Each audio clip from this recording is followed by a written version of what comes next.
ఇది నాకు చాలా బాగా నచ్చింది, ఒక జెన్ స్టోరీ. అంటే లైఫ్ని ఎట్లా చూడాలి, ఎంత ప్రాక్టికల్గా చూడాలని చెప్పడానికి ఇది ఒక ఎగ్జాంపుల్ లాగా అనిపించింది నాకు ఫస్ట్ టైం విన్నప్పుడు. సో ఒక జెన్ మాస్టర్ ఉన్నాడు, జెన్ వాళ్ళ మానిస్ట్రీలో చలికాలం. ఇంకొక జెన్ మాస్టర్ కూడా ఉన్నాడు, ఇతను శిష్యుడు అనమాట. అతను మెల్లగా మంట వేసుకోవడానికి ట్రై చేస్తున్నాడు. తర్వాత ఈ సీనియర్ జెన్ మాస్టర్ ఎవరుతున్నారో అతను వచ్చి పక్కన కూర్చొని, ఏం చేస్తున్నావు అంటే, చలి కదా మంట వేసుకుందాం అనుకుంటున్నా మాస్టర్ అన్నాడు. లిటరల్గా జెన్ మాస్టర్ అంటే అర్థం ఏంటంటే అసలు ఏ ఇన్హిబిషన్స్ లేవు, ఏ భయాలు లేవు, అనవసర గౌరవాలు లేవు, ఏమీ లేదు, లైఫ్ని యాస్టిగా చూసేవాళ్ళని అర్థం అంతే. ఆ తర్వాత గౌరవం ఉంటే ఉంటుంది అంతే, అది నువ్వు ప్రదర్శించక్కర్లే. ఆ తర్వాత ఈ సీనియర్ జెన్ మాస్టర్ చెప్పాడు, నేను వెళ్ళిపోతున్నాను, తర్వాత ఈ ఆశ్రమ బాధ్యతలు నీవే. అలాగే అలాగే తెలుసు కదా, చాలామంది శిష్యులు ఉన్నారు, చూసుకోవాలి అంటే అలాగేనండి చెప్పారు కదా, చూసుకుంటాను ఏముంది. తర్వాత ఏవో కొన్ని సలహాలు చూడండి, నాకు అప్పచెప్తా అన్నప్పుడు ఇంకేం చెప్పకండి, లేదా మీరే చేసుకోండి, ఏదో ఒకటి చేయండి. రెండోది చలికాలం, మంచి మంట వేసుకుందాం సరే, ఎందుకు సరే నువ్వు చేయలేవని కాదు, నువ్వు సమర్థవంతులు కాబట్టే నేను నీ దగ్గరకు వచ్చి చెప్తున్నాను. You are such a wonderful disciple, nice. ఇంకా ఏంటి సార్, ఏం చేస్తారు, ఏ ఊరు వెళ్తారు మీరు, ఎక్కడికి వెళ్తారు? పక్కనే మా ఊరు వెళ్తాను, నేను మళ్ళీ మధ్య మధ్యలో వస్తుంటాను, కానీ వ్యవహారాలు మాత్రం నువ్వు చూసుకుంటావు అంతే. అలాగే ఆ తర్వాత ఈ సీనియర్ జెన్ మాస్టర్ వెళ్ళి ఒక బ్యాగ్ తీసుకొచ్చి పక్కన కూర్చొని ఒక మాట చెప్తాడు. వెళ్ళే ముందు ఒక చిన్న విషయం, చాలా ఇంపార్టెంట్ విషయం చెప్పాలి. చెప్పండి, ఆశ్రమం రన్ చేస్తున్నప్పుడు చాలా సమస్యలు వస్తాయి. అవును, రావచ్చు. ఏమిటి అంటే, కొన్ని తరాల నుంచి మా గురువు గారు, వాళ్ళ గురువు గారు, వాళ్ళ గురువు గారు ఒక బుక్ ఇస్తారు. ఏమిటి, ఏం బుక్ నేను ఎప్పుడు చూడలేదు. అది ఓన్లీ ఎవరు ఆశ్రమం నడుపుతారో వాళ్ళ దగ్గర ఉంటుంది అని ఒక బుక్ తీశాడు. ఇది నేను నీకు ఇప్పుడు వెళ్ళిపోతున్నాను కాబట్టి నీకు హ్యాండ్ ఓవర్ చేస్తాను. ఏముంది ఇందులో అంటే, ఏదైనా సమస్య వచ్చిందనుకో, సమాధానం కోసం ఇందులో వెతుకులాడు, you will find the answer. చాలామంది నాకు ఏ ప్రాబ్లం వచ్చిందో భగవద్గీతలో ఆన్సర్ ఎత్తుకులాడుతా అంటారు కదా. దానికి ఆన్సర్ అందులో ఉంటుందో ఉండదు, కానీ నువ్వేదో అర్థం చేసుకొని అక్కడి నుంచి వెళ్ళిపోతావు అంతే బేసికల్గా. తర్వాత ఎలాంటి వాడికి అట్లా అర్థమవుతుంది భగవద్గీత అంటారు.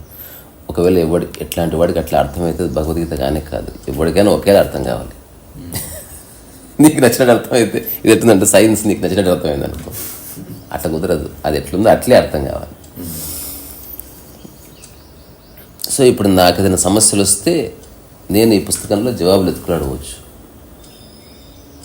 అది చాలా ఇంపార్టెంట్ బుక్ అది. ఆ తర్వాత మా గురువుగారు ఇచ్చారు నాకు, తర్వాత వాళ్ళ గురువుగారు ఇచ్చారు. దాదాపు ఒక 10-20 తరాల నుంచి వస్తుంది ఇది, చాలా అమూల్యమైనది ఇది అని చెప్పి, సరే ఇవ్వండి. ఇచ్చిన తర్వాత మంట కొంచెం ఉంటుంది, దాంట్లో వేసేస్తాడు. ఏది అందులో వేసేసినా అంటాడు ఆబ్వియస్గా. ఫస్ట్ ఆఫ్ ఆల్, నాకేదైనా సమస్య వస్తే నా సమస్యలకు సమాధానం నేను కనుక్కోవాలని, నా సమస్యల పుస్తకాలు ఎట్లుంటాయి. ఒకటి ఇప్పుడే ఒక సమస్య వచ్చింది, దానికి సొల్యూషన్ దొరికింది, బుక్కే సొల్యూషన్ అయింది. ఇప్పుడు అంటే చలి మంట వేసుకుందామంటే కట్టెలు లేవు సరైనవి, చూడు ఎట్లా వెలుగుతుంది. అందరి తర్వాత ఫస్ట్ జెన్ మాస్టరు కిల నవ్వుతూ ఉంటాడు అనమాట. ఏమైందండి పిచ్చి పెట్టి నవ్వుతున్నారని. యాక్చువల్గా మా గురువు గారు ఇచ్చారు ఇదే విషయం, నేను చాలా కళ్ళకు అద్దుకొని నా బెడ్రూమ్లో పెట్టుకున్న దీన్ని. తర్వాత నాకు నిజంగా ఒకసారి సమస్య వచ్చింది, అప్పుడు ఓపెన్ చేస్తే అందులో ఏమీ లేదు, తెల్ల పేజీలు ఉంది. ఏమో అందులో ఏదో రహస్యం ఉందనుకున్నా. ఇప్పుడు నువ్వు దాంట్లో వేసినప్పుడు నాకు మొట్టమొదటిసారి ఒక వెలిగింది లోపల. అదేంటంటే, సమస్య మనకు వచ్చినప్పుడు సొల్యూషన్ మన మైండ్తో అప్పుడున్న సర్కమ్స్టాన్సెస్ వెతుకులాడాలి, కానీ ఎక్కడో దానికి సంబంధించిన సొల్యూషన్ ఉండదు, అబ్సల్యూట్లీ ఉండదు. ఉదాహరణకి నీకు ఇప్పుడు జ్వరం వచ్చిందనుకో, ఈ ఇంట్లో ఉన్న పాత ప్రిస్క్రిప్షన్స్ పనిచేయవు, మళ్ళీ ఫ్రెష్గా ప్రిస్క్రిప్షన్ ఎత్తులాడుకోవాలి. తర్వాత ఇంట్లో ఏదైనా గోడ ఏదో పోయిందనుకో, మన ఇంట్లో ఇంతకాలం ఎట్లాంటి గోడ ఎట్లా ఇరిగిపోతే లేదా ఎట్లా మరకబడితే ఏం చేయాలనేది పని చేయదు. ఇప్పుడున్న దాన్ని బట్టి అప్పటికప్పుడు నిర్ణయం తీసుకో. సో సమస్యకి సమాధానం ఇచ్చేది ఎక్కడో పుస్తకం కాదు, నీవే. నువ్వు సరిగ్గా చూస్తే సమాధానం దొరుకుతుంది. ఎప్పుడైతే నేను పుస్తకం ఓపెన్ చేసి చూశాను ఒక హోప్ తోటి, తెలుస్తుంది లోపట నా సమస్యకి పుస్తకంలో సమాధానం ఎట్లుంటుంది. కొన్నిసార్లు సేమ్ ఉండొచ్చు కదా. అందుకే జెన్ అన్నారు దీన్ని. దానికి ఏమంత పెద్ద సమస్యలు ఉండవు. ఏముంటాయి చెప్పు సమస్యలు? మనిషి ఎక్కువ ఫేస్ చేసేది ఆర్థిక సమస్యలు, అదొకటి. రెండోది సమస్యలు వేరు, అవాంతరాలు వేరు. అంటే ఏవో అడ్డంకులు వస్తాయి, దాని సమస్య అనుకోవద్దు మనం. ఏదైనా అవాంతరానికి సమస్యకి రెండింటికి తేడా ఏమిటంటే, అవాంతరం అంటే నీవు దాన్ని చూస్తున్నావని.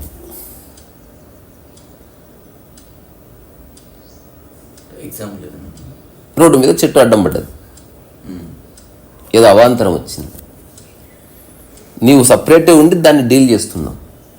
చెట్టు ఎట్లా తీయాలని ఆలోచిస్తున్నావు, వీలైతే ఇద్దరం పాటలు వినుకుంటూ ట్రై చేస్తున్నాం. సమస్య అంటే ఏంటో తెలుసా? ఆ అవాంతరాన్ని నీ మీద రాసుకున్నావు. ఇప్పుడు అది నీ సమస్యగా మారింది అన్నట్టు. అంటే ఇప్పుడు ఏం చేసినావు? ఏదైతే అవాంతరం ఉందో లేదా చిన్న అడ్డంకి ఉందో, అడ్డంకిని నువ్వు గంభీరంగా తీసుకుని దాన్ని నీ మీద రాసేసుకున్నావు, దాన్ని నీ మెడకు చుట్టుకున్నావు అన్నమాట. అప్పుడు సమస్య అవుతుంది. సమస్యలు ఏముండవు. నువ్వు పక్కకు నిలబడితే చిన్న చిన్న అవాంతరాలు వచ్చినా, నేను నా జీవితం గడుపుతుంటే ఇట్లా అనిపించింది, ఇట్లా సాల్వ్ చేయాలని ట్రై చేశాను, ఫస్ట్ నాకు సమాధానం దొరకదు. అట్లా కాకుండా సమస్య నువ్వు అనుకున్నావు అనుకో, అప్పుడు ప్రాబ్లం క్లియర్ కాకపోగా నీ మైండ్ డిస్టర్బ్ అయ్యి నువ్వు ఇంకా నాశనం చేస్తుంది.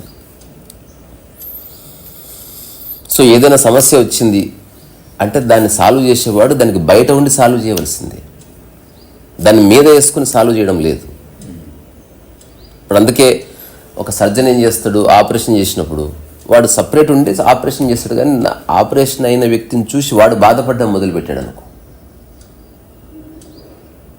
అప్పుడు సర్జన్ ఆపరేషన్ ఎట్లా చేస్తాడు చెప్పు?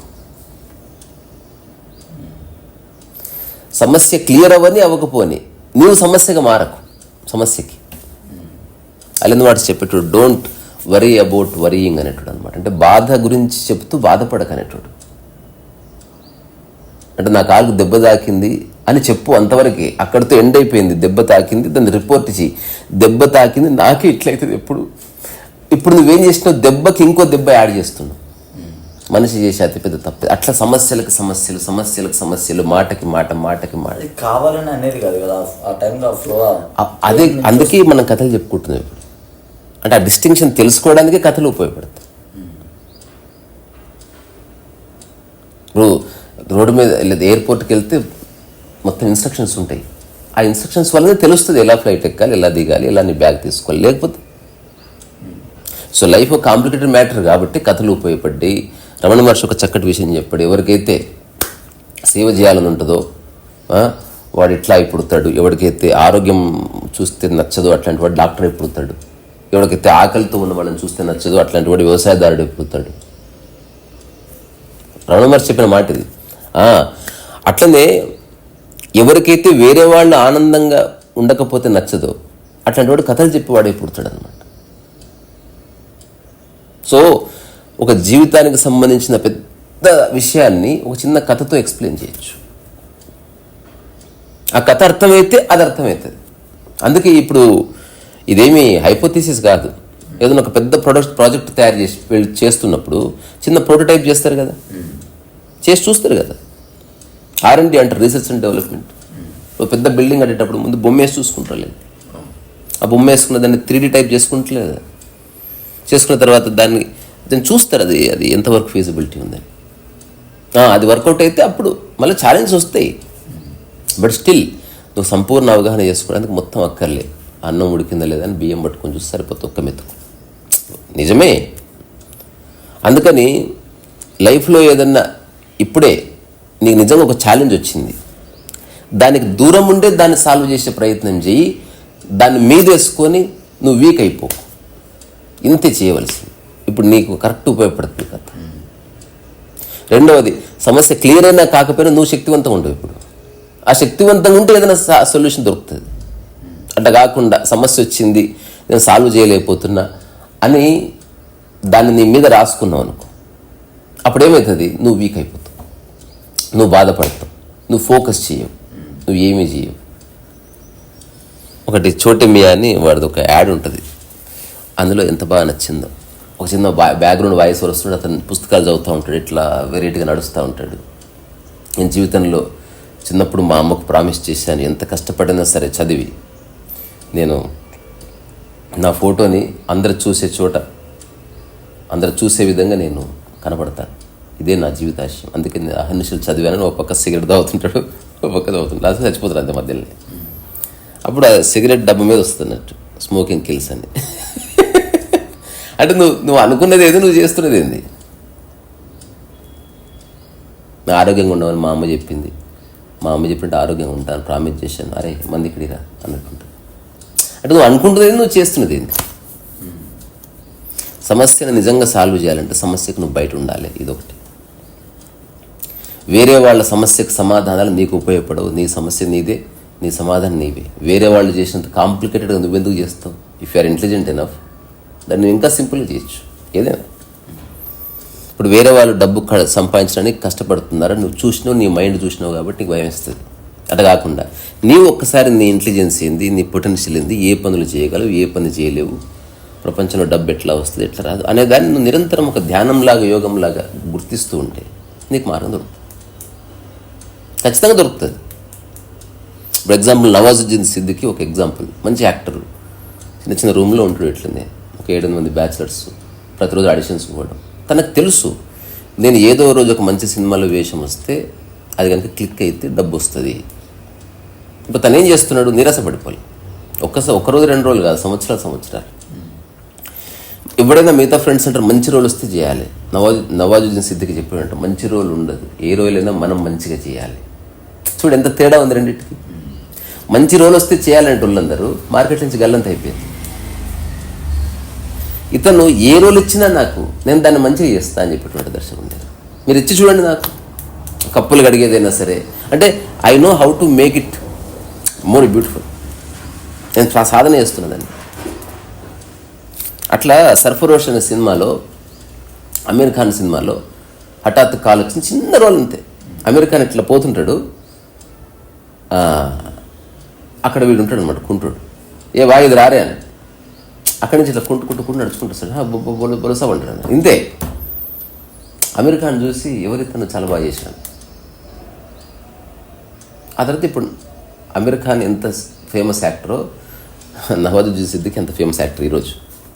దాని అర్థమైంది, అవకాశాలు రావు, నీకు డబ్బు రాదు, అందుకే మనం ప్రయత్నం చేస్తున్నాం కదా. ఇప్పుడు వచ్చిన ట్యాబ్లెట్ వేసుకుంటే 6 ప్యాక్ వచ్చింటే ఎవరు ట్రై చేస్తుండ్రి? రాదు కాబట్టి ట్రై చేస్తున్నారు. అది కష్టపడితే లేదా కొంత ప్రయత్నం చేస్తే ఒక ఆర్డర్లీ లివింగ్ని జీవిస్తే తప్ప రాదు కాబట్టి హీరోలు ఇప్పి చూపిస్తున్నారు. ఇట్ ఈస్ నాట్ ఈజీ అని చెప్పడానికి.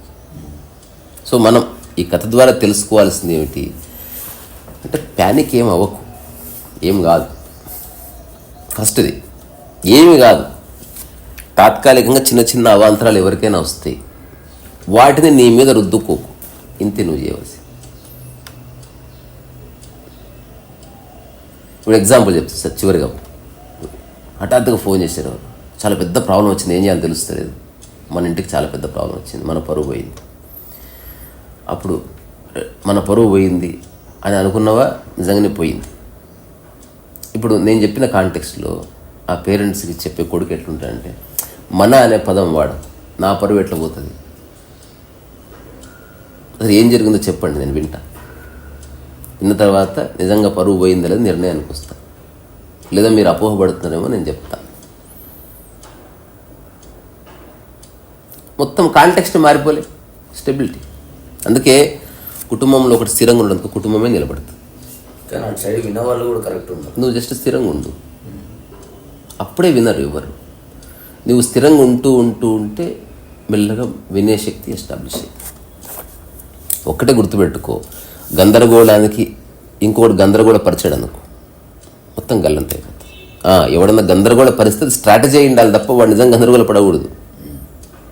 స్ట్రాటజీ. ఇది ఉపయోగపడుతుందని చేస్తున్నావు అంటే నువ్వు వెనుకలో ఉన్నట్టే కదా, అంతే తప్ప నువ్వు అన్కాన్షియస్ అయ్యి ఏం లేవు. సో అందుకే సమస్యని చూడడము, సమస్య నేనే అనుకోవడం రెండు వేరేవి. సమస్యని చూసి నువ్వు ఏ మేరకు చేస్తావు ఆ మేరకు చెయ్యి. నువ్వు శక్తివంతంగా ఉండు, నువ్వు వీక్ కాకు, నువ్వు దాని మీద రుద్దుకోకు, నువ్వు నీ మీద రుద్దుకోకు, నువ్వు దాన్ని తలుచుకొని బాధపడకు, ప్యానిక్ అవ్వకు. వేరే వాళ్ళు క్లియర్ చేయలేదు కాబట్టి నీకు క్లియర్ కాదనుకో. నీ యొక్క శరీర మనోధర్మాలు బట్టి నువ్వు ఫిగర్ అవుట్ చేయాలి, ఇది నాకు వర్తిస్తుంది, నీకు వర్తిస్తుంది. అందుకే నేనంటే సమస్యలు రావాలి లైఫ్లో, అప్పుడే మైండ్ అనేది షార్ప్ అవుతుంది. ఇప్పుడు ఏదైనా ఒక ఫోన్ తయారు చేస్తే మనకు ఫోన్ రిలీజ్ చేసే కంటే ముందు వాళ్ళే 100 రకాలుగా వాడతారు దాన్ని. 100 మంది ఎంప్లాయీస్ ఆ పనే ఉంటుంది వాళ్ళది. ఎత్తి కిందేస్తారు, రకరకాలుగా, అంటే దాంట్లో ఎన్ని ఆప్షన్స్ ఉన్నాయో అన్ని ఆప్షన్స్ మాటికి వాడతారు. ఒక చిన్న మిషన్ ఉంటుంది, ఆన్ చేస్తుంది, ఆఫ్ చేస్తుంది, ఆన్ చేస్తుంది, ఆఫ్, ఈ సైడ్ బటన్ నొక్కుతూనే ఉంటారు. ఎప్పటికి చెడిపోతుంది ఇది. దానికి ఒక లైఫ్ టైం ఉంటుంది అన్నట్టు. ఇప్పుడు ఎన్నిసార్లు నువ్వు స్క్రీన్ బటన్ ఆన్ చేస్తావు, బంద్ చేస్తావు, అయినా ఫోన్ పనిచేస్తున్నావు చూడు, అంటే ఎంత యాక్యురసీ ఉంది. మనం మామూలుగా ఏదైనా కరెంట్ స్విచ్ అనుకో 10 సార్లు బంద్ చేసి ఆన్ చేస్తే లూజ్ అవుతుంది. జస్ట్ ఇమాజిన్ చెయ్యి, మన టచ్ స్క్రీన్ ఫోన్ ఎన్నిసార్లు ఆన్ చేస్తున్నావు, ఎన్నిసార్లు బంద్ చేస్తున్నావు, దాని మీద ఎన్నిసార్లు తాకుతున్నావు, ఎన్నిసార్లు పైకి అంటున్నావు, ఎన్నిసార్లు కింద అంటున్నావు, ఎన్నిసార్లు డయల్ బటన్ నొక్కుతున్నావు, ఒక్కసారి చెడిపోతలేదు చూడు. అంటే దీని వెనక కొన్ని వేల సార్లు వాళ్ళు చేసిన దాన్ని వాళ్ళే టెస్ట్ చేసుకోవడం ఉంది, ప్రశ్నించుకోవడం ఉంది. సో వాళ్ళే సమస్య క్రియేట్ చేసుకుంటున్నారు. తయారు చేసినాక ఒక టెక్నీషియన్కి ఇచ్చి దీన్ని హ్యాంగ్ చేసి చూద్దామని ఇస్తారు. దీంట్లో ఏమైనా తప్పులు ఎత్తుకులాడు, ఇది నేను ఒక కోడ్ పెట్టుకున్నా, ఇది క్రాక్ చేసి చూద్దాం. సింపుల్గా common man point of view ఏమైనా ఉంటుందా? లేదా ఫోన్ ఛార్జింగ్ పెట్టిన పేల్ని చాలాసార్లు, పేలుతలేవు. ఆలోచించారు, ఒక సర్టెన్ అది పక్కనే ఉన్న మనిషిని గుర్తుపడుతుంది. దానికి వచ్చిన సెన్సర్ సిస్టమ్ ఏర్పాటు చేశారు. అప్పుడు ఎక్కువ ఛార్జింగ్ అవ్వదు, వాళ్ళు ఎక్కువ తర్వాత హీట్ అవ్వదు, కాసేపు ఛార్జింగ్ అయిపోతుంది, ఎక్కించుకోదు ఇంకా. తద్వారా ఎట్లా. సో ఎట్లయితే ఒక ఫోన్ డెవలప్ చేయడంలో మనిషి నిరంతరం ఆలోచిస్తున్నాడో, మన జీవితాన్ని కూడా నిరంతరం ఎరుకలో ఉండే లీడ్ చేయాలి తప్ప కంక్లూజన్కి రావద్దు. అమ్మాయి అంత బాగుంది, ఓషో అనేటోడు ఎవడైతే అంత బాగుందని అనుకుంటాడో ఆ క్షణమే ఏదో మిస్టేక్ జరుగుతుంది మన లైఫ్లో. ఎప్పుడు అనుకోక అంత బాగుంది. గరికపాడు కూడా చెప్పాడు ఒక మాట, చక్కటి మాట చెప్పాడు. అస్సలు మనిషిని నమ్మక, ఇంట్లో వాళ్ళని అసలే నమ్మక అన్నాడు. ఎప్పుడో కంట కన్నేసి ఉంచు అన్నాడు. నువ్వు కంట కన్నేసి ఉంచితేనే నువ్వు దాన్ని సాల్వ్ చేయగలిగేది. నువ్వు అంత బాగానే ఉంది, సూపర్ ఉందనుకున్నావా, నువ్వు గలంత అయిపోతావు. నేను 100% పాటిస్తుంది. రెండోది, అందరి మీద ఒక కన్నేసి ఉంచాలంతే. దాని అర్థం నువ్వు కించపరుస్తున్నావు కాదు, ఎరుకలో ఉండు. దీన్ని ఏమంటారంటే always maintain the status quo. Example, దీన్ని తప్పుగా అర్థం చేసుకుంటారు జనాలు. కంట కన్నేసించడం అంటే సర్వేలెన్స్ చేయడం కాదు, నిఘా వేయడం కాదు, లేకపోతే తప్పలించడం కాదు, ఊరికి గమనిస్తూ ఉండు. ఇప్పుడు కొత్త కూలర్ కొన్నాం, ఆ కూలర్ కొన్నప్పుడు ఎట్లుందో ఎవ్రీడే అట్లుంటే చూడు. కంట కన్నేసించడం అంటే ఎగ్జాంపుల్, చిన్న మచ్చబడ్డది ఎమ్మడే క్లియర్ చేయదా, ఓ కంట కన్నేసించడం అంటే కొన్న రోజు ఎట్లుందో అట్లనే ప్రశాంతత ఎట్లుందో తెలిస్తే అది చెడిపోతున్నది ఎక్కడో తెలుస్తుంది, గుర్తిస్తావు నువ్వు ఖచ్చితంగా. ఓహో, దీనివల్లే ప్రశాంతత పోతుంది, దాన్ని పక్కగా జరుపుతావు అట్లా. సో ఈ కథ సారాంశం ఏంది? ఆ గురువు చివరిగా చెప్పిన మాట ఏంటంటే, నా గురువు ఇప్పుడు నీవు ఇద్దరు తెలివైన వాళ్ళని తెలుసుకున్నాను. నేనే కొంచెం మా గురువు గారు చెప్పాడు కదా అని కొంచెం ఎక్కువ వాల్యూ ఇచ్చాను. తర్వాత మధ్యలో నాకు ద్వారం ఓపెన్ అయింది. నేను నీకు ఇచ్చి చూశాను, నేను టెస్ట్ చేసిన, అంటే నువ్వు ఎట్లా చూస్తున్నావు అని. నువ్వు చాలా క్లియర్గా ఉన్నావు. అమ్మ అయిపోయింది, చెప్పమ్మా. రీసా రసో వైసా. సో సమస్యలు వస్తాయి. సమస్య రావడం వేరు, ఆ సమస్య నీ మీద రుద్దుకోవడం వేరు. ఎప్పుడు సమస్యల మీద రుద్దుకోకు, ఓన్లీ సాల్వ్ చేయ లైక్ ఎ సర్జన్. రుద్దుకున్నవా, సమస్యకి ఇంకొక సమస్య జోడించబడ్డది, అయిపోయింది బాత్ కథ.